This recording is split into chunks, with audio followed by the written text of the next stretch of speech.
So guys, this is our second chapter of cost accounting, and before this lecture we taught about cost. What is cost?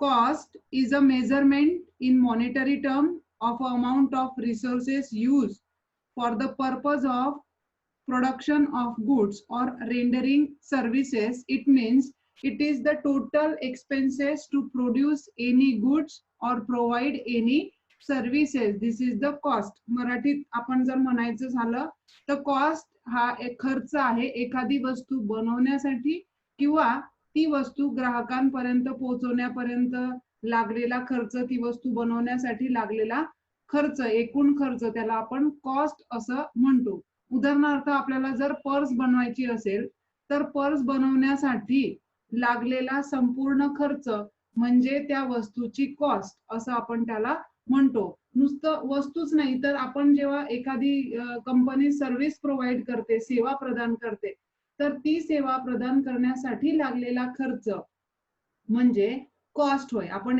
Last लेक्चरला ते बघितलं होतं what is cost. आपण त्याचं meaning सुद्धा बघितलं होतं what is cost. तर cost म्हणजे मी पुन्हा एकदा रिपीट करते, in a business cost expresses the amount of money that is spent on the production or creation of a goods or service. Cost does not include a markup for profit. Business मध्ये जेव्हा एखादी वस्तू बनवली जाते, ती वस्तू बनवण्यासाठी, production करण्यासाठी किंवा क्रिएट करण्यासाठी किंवा सेवा प्रोव्हाइड करण्यासाठी, सर्व्हिस देण्यासाठी जो काही खर्च येईल, एक्सपेन्सेस येईल, त्याला आपण कॉस्ट असं म्हणतो. आपण काय करतो आतापर्यंत त्याला प्राइस असं म्हणतो. त्याला काय म्हणतो आपण? प्राइस. पण प्राइस ही एक वेगळी कन्सेप्ट आहे. प्राइस म्हणजे काय? प्राइस कशी तयार होते मी आधीच्या पण लेक्चरला सांगितलं. प्राइस इज इक्वल टू जी कॉस्ट असेल, कॉस्ट म्हणजे त्या वस्तूला लागलेला खर्च जो असेल त्याच्यामध्ये आपण काय ऍड करतो? प्रॉफिट ऍड करतो आणि मग आपली प्राइस तयार होते. म्हणजे ती पर्स जी आहे आपण बनवणार आहे त्या पर्सला लागलेला खर्च म्हणजे कॉस्ट, त्याच्यामध्ये आपण काय करू? प्रॉफिट ऍड करू. समजा मला पर्स बनवण्यासाठी 350 रुपये खर्च येत असेल, कॉस्ट येत असेल, तर मी त्याच्यामध्ये 50 रुपये प्रॉफिट माझा ऍड करेल आणि मी ती पर्सची किंमत, प्राइस, सेलिंग प्राइस किती डिसाइड करणार? 400. म्हणजे खर्च आला मला, कॉस्ट आली 350. I will add the profit ₹50 and the purse price will be 400 rupees. म्हणजे मी जेव्हा 400 रुपयाला ती पर्स विकेल तेव्हा मला 50 रुपयाचा प्रॉफिट होणार आहे. आपण कॉस्ट म्हणून कोणत्याही वस्तूची किंमत गृहीत धरायची नाही. Cost is the expenses of that goods. Okay, हे आपण पाहिलेलं होतं.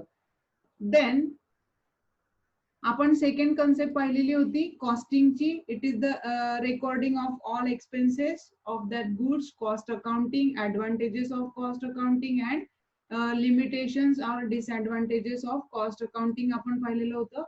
त्यानंतर आपण एक कन्सेप्ट पाहिली होती cost accountancy. Now in this lecture we will learn about the elements of cost. Elements of cost, this is the most important part of this lecture. You have to note down some points, or I will post this video to you, then you have to write down all the points regarding this. Elements of cost. What is elements? Elements it means a part. मराठीत आपण त्याला म्हणू घटक. Elements of cost. Cost म्हणजे काय? खर्च. वस्तू बनवण्यासाठी, सेवा प्रदान करण्यासाठी लागलेला खर्च म्हणजे कॉस्ट. आणि एलिमेंट्स, मग या कॉस्टचे घटक कोणते कोणते आहे, किंवा आपल्या भाषेत म्हणायचं झालं तर कॉस्ट कशी बनते हे पाहण्यासाठी आपल्याला बघावं लागणार आहे एलिमेंट्स ऑफ कॉस्ट.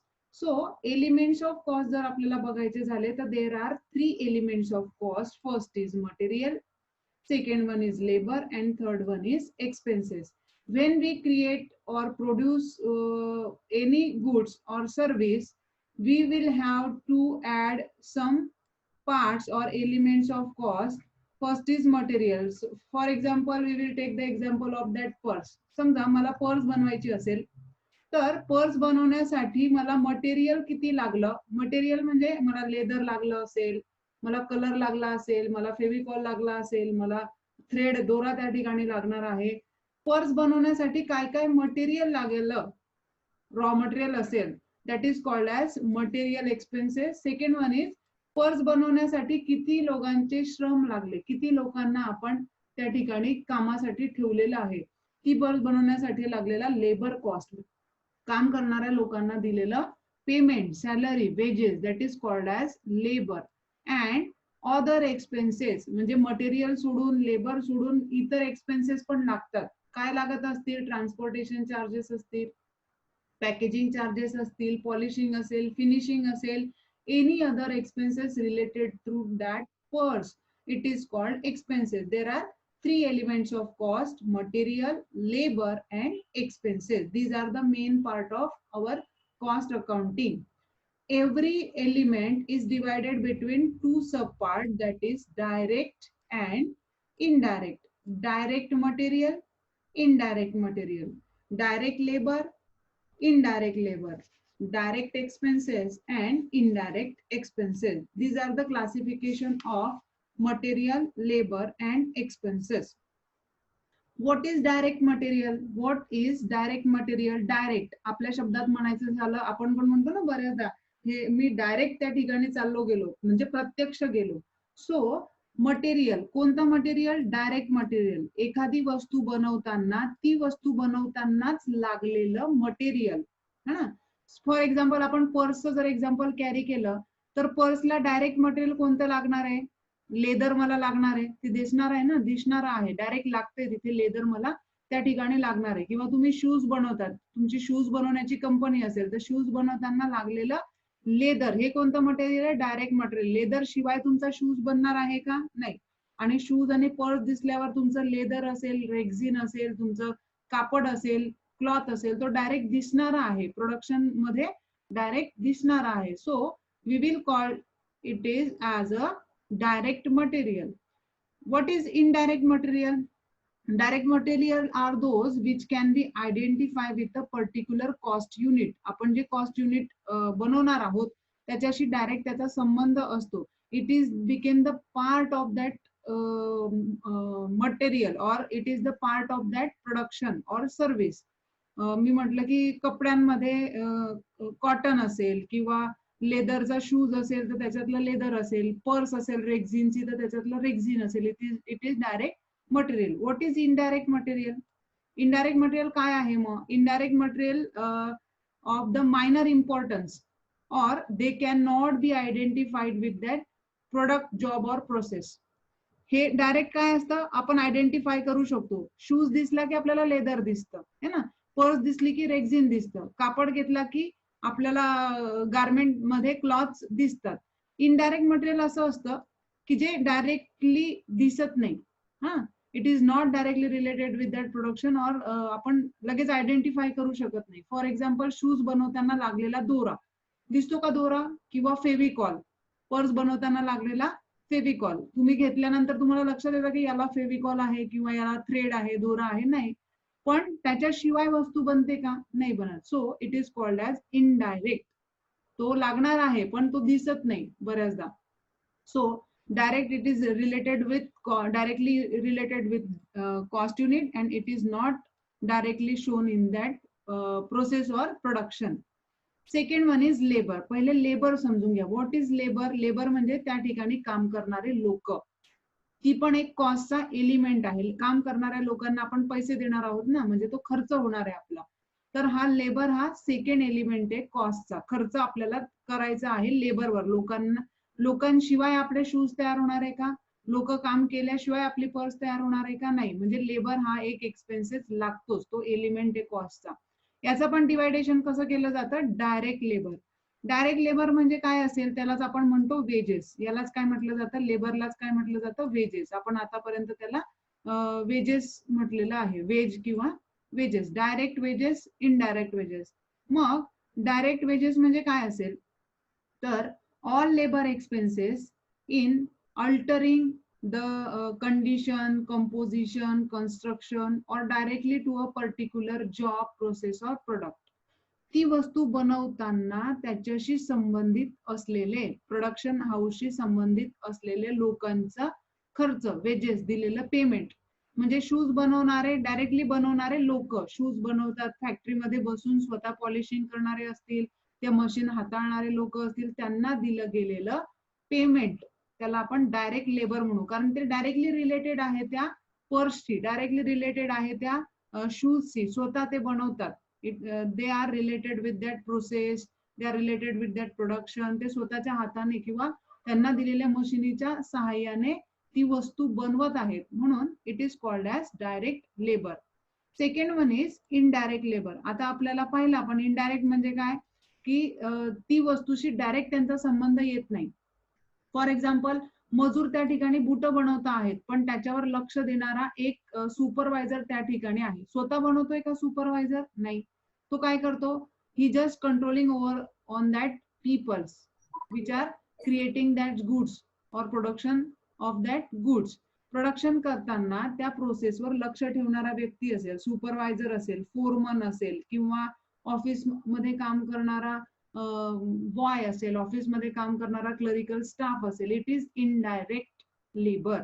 का इनडायरेक्ट आहे? It is not directly related with that production service. Direct related नाहीये, पण त्याची मदत होतेच. जर कंट्रोलिंग नसेल तर लोक चांगलं काम करतील का? नाही करणार. म्हणून इनडायरेक्ट वेजेस असे असतात की which cannot be charged directly to that production are known as indirect wages. For example मी सांगितलं तुम्हाला, फॉर एक्झाम्पल क्लरिकल स्टाफ किंवा सुपरवायझर किंवा फोरमन, प्रोडक्शन डिपार्टमेंटच्या व्यतिरिक्त असणार, प्रोडक्शन डिपार्टमेंट मध्ये असलेले हे सगळे लोक हे असतील डायरेक्ट. कोण? डायरेक्ट लेबर, जे प्रत्यक्ष वस्तू बनवत आहेत. इनडायरेक्ट, जे वस्तू बनवत नाहीत पण त्यांची मदत होते, supervisor, Foreman, clerical staff and all those people's labor. Third one is expenses. Expenses म्हणजे इतर खर्च. कोणता?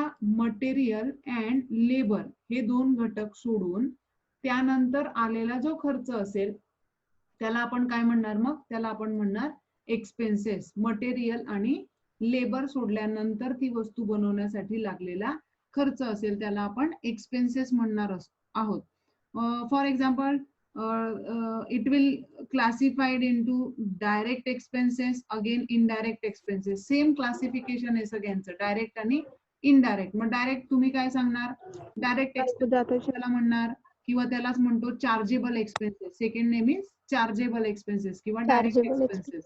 Direct expenses includes all types of expenses other than direct material and direct labor which are incurred specially for a particular product or process. For example, जर आपण म्हटलं की तिथे special designing काहीतरी आपण केलेली असणार आहे, किंवा ड्रॉइंग केलेली असेल, लेआउट केलेलं असेल, हायर चार्जेस असतील, रिपेअर असेल, मेंटेनन्स असेल, it is directly related with that production. Repair असेल, मेंटेनन्स असेल, रिसर्च तिथे केलेला असेल, रॉयल्टी असेल, एक्साइज ड्युटी असेल, these are directly related with that product or service, है ना. हे एक्सपेन्सेस लेबर आणि मटेरियल हे दोन एक्सपेन्सेस सोडून जे एक्सपेन्सेस होतात but directly related with that production or service, that is called as direct expenses. मी उदाहरणं पण सांगितली, समजा ड्रॉइंग, लेआउट असतील, हायर चार्जेस असतील, मेंटेनन्स असेल, रिपेअर असेल, ऑर रिसर्च एक्सपेन्सेस असतील, these are direct expenses. After that indirect expenses. What is indirect expenses? Expenses other than again other than material and labor but indirect which is cannot be charged to production are known as indirect expenses. For example, production शी त्याचा काही जवळचा संबंध नसतो. For example जर झालं तर taxes, tax. Production शी, cost शी संबंध आहे का? पर्स बनवताना टॅक्स लागतो का? नाही. लेदर लागतं. काय लागतं? दोरा लागतो, फेविकॉल लागतो, लोक लागतात, बट टॅक्स लागतो का? नाही. परंतु टॅक्स आपल्याला द्यावाच लागणार आहे. It is indirect expenses. Rent लगेच त्या पर्स मध्ये ऍड करतो का आपण? नाही लागत. पर्स बनवताना रेंट लागत नाही, टॅक्सेस लागत नाही, इन्शुरन्स लागत नाही, टेलिफोन चार्जेस असतील, स्टाफ वेलफेअर एक्सपेन्सेस असेल. स्टाफ वेलफेअर एक्सपेन्सेस म्हणजे हे जे लेबर आपल्याकडे काम करतं ना, लोक, त्यांच्या कल्याणासाठी लागलेला खर्च. For example, transportation of that workers, त्यांच्या मुलांच्या शिक्षणासाठी केलेला खर्च. It is called as labour welfare expenses. तो पण काय आहे? इनडायरेक्ट आहे, which is not related with that production or service or process. So there are three main elements. First is material, second one is labor, and third one is expenses. All element classified into two subparts. First is direct, second one is indirect. Direct material, indirect material, direct labor, indirect labor. Third one is direct expenses and indirect expenses. याच्यावर theory सुद्धा विचारली जाते. 4 मार्क्सची theory तुम्हाला first year BCom ला विचारली जाते. After that all indirect material, all indirect labor, and all indirect expenses are called overheads. What is overheads? जे काही indirect material असेल, जे काही indirect labor असेल आणि जे काही indirect expenses असेल त्यांना कोलॅबरेटली आपण म्हणतो ओव्हरहेड्स. त्याला म्हटलं जातं ओव्हरहेड्स. इथे तुम्हाला दिसलं असेल ओव्हरहेड्स. कशाला? Indirect material, indirect labor, and indirect expenses. Overheads means the aggregate of indirect cost, indirect material cost, indirect labor cost, and indirect expenses. या कॉस्टचा ऍग्रिगेट म्हणजे टोटल असेल त्याला आपण ओव्हरहेड्स असं म्हटलं जातं. ओव्हरहेडचे पण त्याच्यामध्ये सब टाईप आहे. First factory overheads, second administrative overheads, यालाच म्हटलं जातं ऑफिस ओव्हरहेड्स. ऍडमिनिस्ट्रेटिव्हलाच काय म्हटलं जातं? Office and administrative overheads.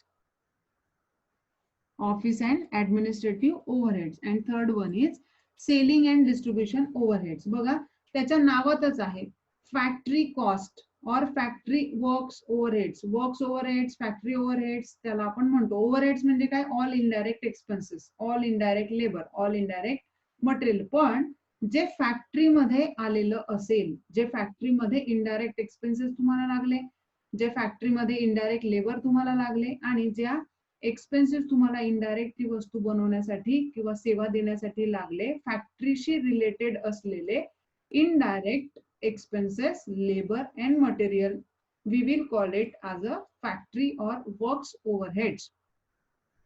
For example, factory rent असेल, रेंट, फॅक्टरीचं जर रेंट दिलं तर इट इज कोणता आहे? इनडायरेक्ट आहे ना. फॅक्टरी रेंट इनडायरेक्ट आहे. सो फॅक्टरीशी रिलेटेड आहे म्हणून ते ओव्हरहेड आहे, इनडायरेक्ट आहे म्हणून ते ओव्हर आहे. Factory rent, factory insurance, depreciation of machine, it is related with that factory production house, म्हणून ते indirect overheads, factory overheads आहेत किंवा works overheads आहेत. Second one is office and administrative overheads. वस्तू बनवताना, सर्व्हिस प्रोव्हाइड करताना, office मध्ये आणि ऍडमिनिस्ट्रेशनशी संदर्भात धोरणं, नियमावली बनवताना किंवा ऑफिस मधले लोक काम करताना अनेक एक्सपेन्सेस आपल्याला द्यावे लागतात, indirect expenses. It consists of all expenses incurred in formulating the policies, directing the personnel and controlling the operations. Office मध्ये किंवा ऍडमिनिस्ट्रेशन करताना ध्येय, धोरण, उद्दिष्ट, पॉलिसी ठरवली जातात. त्यासाठी लागलेला खर्च. फॉर एक्झाम्पल स्टाफ सॅलरी ना, लिगल एक्सपेन्सेस असतील किंवा ऑफिस एक्सपेन्सेस असतील. These are all indirect office and administrative overheads. ते इनडायरेक्ट आहेत म्हणून ते ओव्हरहेड्स आहेत ना. म्हणून ऑफिस आणि ऍडमिनिस्ट्रेशनशी संदर्भात काही जर इनडायरेक्ट एक्सपेन्सेस आले तर आपण त्याला ऑफिस अँड ऍडमिनिस्ट्रेटिव्ह ओव्हरहेड्स असं म्हणणार आहोत. Third one is selling and distribution overheads. Selling and distribution overheads म्हणजे ती वस्तू बनल्यानंतर ती वस्तू विकण्यासाठी लागलेला इनडायरेक्ट खर्च. पर्स बनली तुमची, तुम्ही कुठे पडू देतात तिला? वेअर हाऊसला पडू देतात? नाही, तिला तुम्ही शोरूमला आणतात, तिला तुम्ही मार्केटमध्ये आणतात, तिला विकण्यासाठी ऍडव्हर्टायझिंग करतात, तिला एका गोडाऊन मधून दुसऱ्या गोडाऊनला नेतात, एका शहरातून दुसऱ्या ठिकाणी ट्रान्सपोर्ट करतात. These are selling and distribution overheads. Indirect आहे ना ते.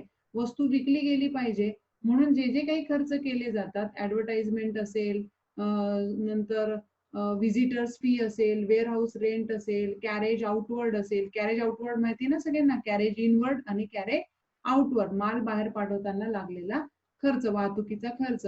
नंतर डिलिव्हरी व्हॅन एक्सपेन्सेस असतील, तुम्ही गाडी लावली असेल त्या गाडीचं भाडं असेल, ड्रायव्हर चार्जेस असतील, ऍडव्हर्टाइजमेंट असेल. There are lots of expenses related with the selling and distribution, but these are the indirect expenses. That's why we called it as a overheads. So all overheads divided between three parts. First is factory, second one is administrative and office overheads, third one is selling and distribution overheads. So I will go to the next slide.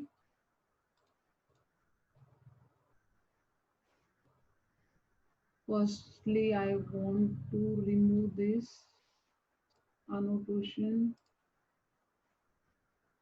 So, as you know, there are three elements of cost. First is material, second one is labor, and third one is expenses. So, material, direct material, which is directly related to that production or process or service. Indirect material, which is not directly related or shown in that production, product, service. Labor, which is directly related to that production. लोक काम करतात त्यांना दिलेली wedges असेल, payment असेल. Indirect office मध्ये काम करणारे लोक असतील, सुपरवायझर असेल, फोरमन असेल, which is not directly related or shown in that production. Third element is expenses. What is expenses? Expenses other than the material and labor. Material आणि लेबर सोडून जो काही खर्च आपल्याला येणार आहे तो संपूर्ण खर्च असेल आपला एक्सपेन्सेस. त्याचे पण दोन ह्याच्यात आपण डिवायडेशन केलं. First is direct expenses, second one is indirect expenses. सगळे जे काही इनडायरेक्ट मटेरियल असेल, इनडायरेक्ट लेबर असेल, इनडायरेक्ट एक्सपेन्सेस असेल, जे इनडायरेक्ट असेल त्याला आपण काय म्हणणार आहोत? त्याला आपण म्हणणार आहोत ओव्हरहेड्स. त्याला आपण म्हणणार आहोत ओव्हरहेड्स. सो ओव्हरहेड्सचे पण आपण तीन पार्ट आणि पाहिले. First overhead is factory overheads, which is directly related with that factory. Factory मध्ये येणारे indirect expenses, indirect material and indirect labour. Again office and administrative overheads. Policy ठरवताना, ध्येय धोरण बनवताना किंवा ऑफिसमध्ये rent, insurance, tax, manager salary, this is overhead, office and administrative overheads. Third one is selling and distribution overheads. वस्तू बनल्यानंतर, वस्तू तयार झाल्यानंतर ती वस्तू विकण्यासाठी आलेला indirect expenses. For example, transportation, delivery van expenses, again advertisement expenses. These are related with the selling and distribution of that particular product. That's why we will call it as a selling and distribution overheads. These are the elements of cost. याच्यावरच तुमचं जे cost sheet आहे, next आपण जे बघणार आहोत cost sheet, it is depend on these elements. So तुम्ही चांगले नोट्स काढा त्याचे एलिमेंट्सचे. आफ्टर दॅट प्रत्यक्ष प्रॅक्टिकल प्रॉब्लेम आपला सुरू होणार आहे, जो तुम्हाला 12 मार्क्स साठी विचारला जातो. तो आहे कॉस्ट शीट. म्हणजे कॉस्ट शीट म्हणजे काय असेल मग? Cost sheet is the statement. हे काय आहे? Statement of cost of particular product. एखादी वस्तू बनवण्यासाठी किती खर्च लागला आणि कशा कशासाठी किती खर्च लागला याचं जे परफेक्ट स्टेटमेंट असतं त्याला आपण म्हणतो कॉस्ट शीट. त्याला आपण म्हणतो cost sheet. Cost sheet is a statement showing the details of total cost of job or operation or order.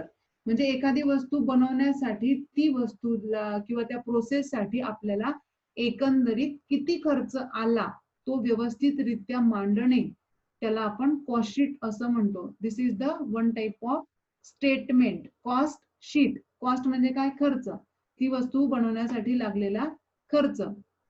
आणि कॉस्ट शीट आपण शीट बनवतो ना, स्टेटमेंट्स बनवतो, ते कॉस्ट शीट असेल. मग आता कॉस्ट शीट कशासाठी बनवलं जातं? What are the objective of preparation of cost sheet? There are some objective. First is it ascertain total cost as well as cost per unit. It will ascertain total cost. Total cost म्हणजे ती वस्तू बनवण्यासाठी, service देण्यासाठी एकंदरीत एकूण किती खर्च आला ते आपल्याला ती देतेच माहिती. त्याचप्रमाणे कॉस्ट पर युनिट, एक वस्तू बनवण्यासाठी किती खर्च आला. समजा मी महिन्याभरात जर 5000 पर्स बनवल्या असतील तर त्या 5000 बनवण्यासाठी टोटल कॉस्ट किती आली, टोटल खर्च किती आला.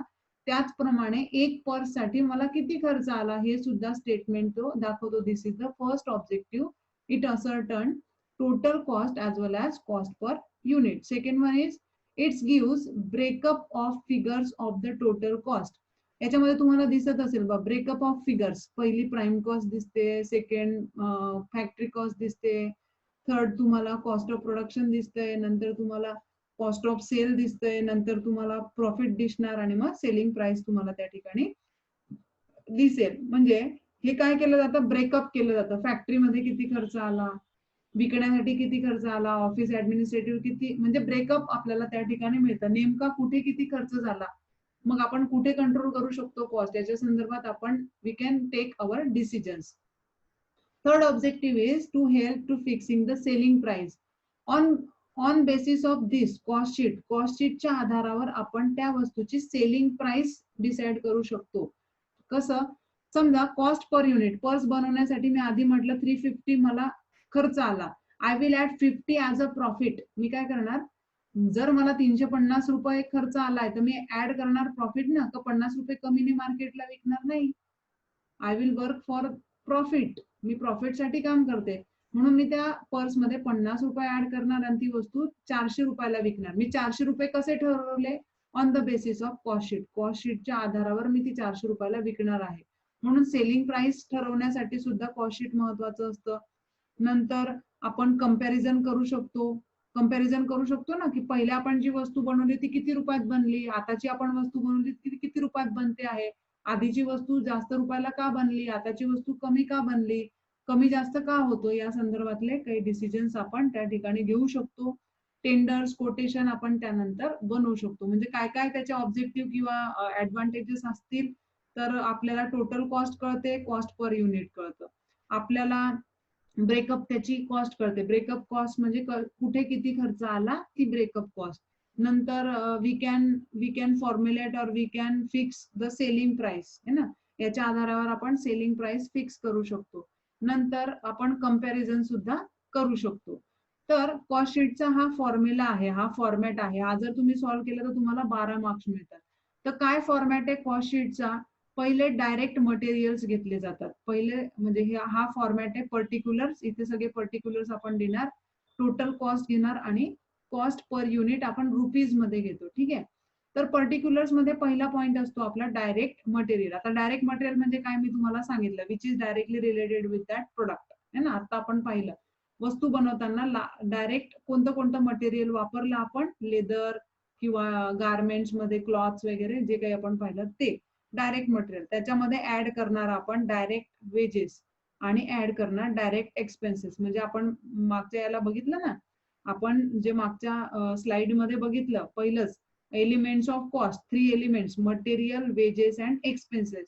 त्याच्यातलं डायरेक्ट मटेरियल घ्यायचं, डायरेक्ट वेजेस घ्यायचं आणि डायरेक्ट एक्सपेन्सेस घ्यायचं.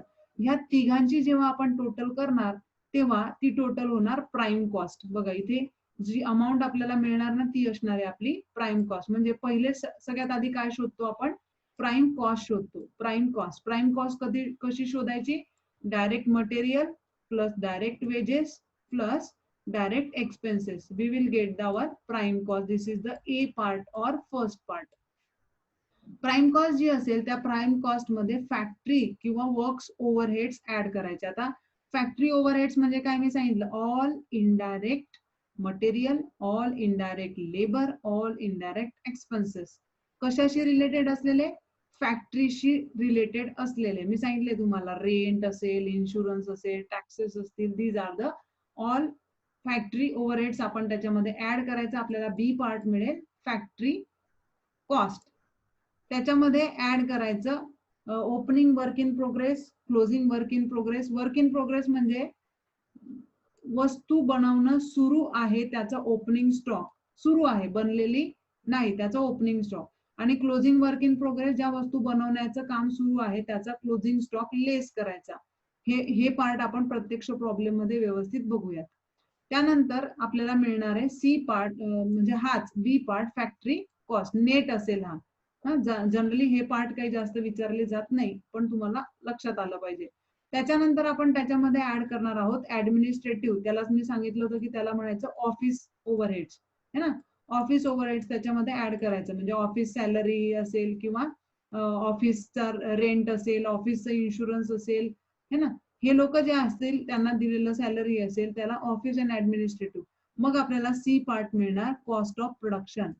कॉस्ट ऑफ प्रोडक्शन मध्ये opening stock of finish goods add करायचा, closing stock of finish goods less करायचा. त्याच्यामध्ये नंतर आपण selling and distribution overheads add करायचे, म्हणजे डिलिव्हरी व्हॅन एक्सपेन्सेस असतील ते सगळं ऍड केल्यानंतर आपल्याला कॉस्ट ऑफ सेल्स मिळेल. त्याच्यामध्ये आपण ऍड करतो प्रॉफिट, आणि प्रॉफिट ऍड झाल्यानंतर आपल्याला मिळते सेलिंग प्राइस. तर साधारणतः फक्त तुम्ही फॉर्मॅट लक्षात ठेवा. हा फॉर्मॅट तुम्हाला मी नोट्सच्या स्वरूपात सुद्धा देणार आहे गुगल क्लासरूमला. तर हे लक्षात ठेवा, prime cost, factory cost, cost of production, cost of good sold किंवा कॉस्ट ऑफ सेल्स, त्याच्यामध्ये ऍड प्रॉफिट आणि खाली मिळते आपल्याला सेलिंग प्राइस. या पद्धतीने तुम्ही ते करू शकतात. पुढच्या लेक्चरला आपण डायरेक्ट प्रॅक्टिकल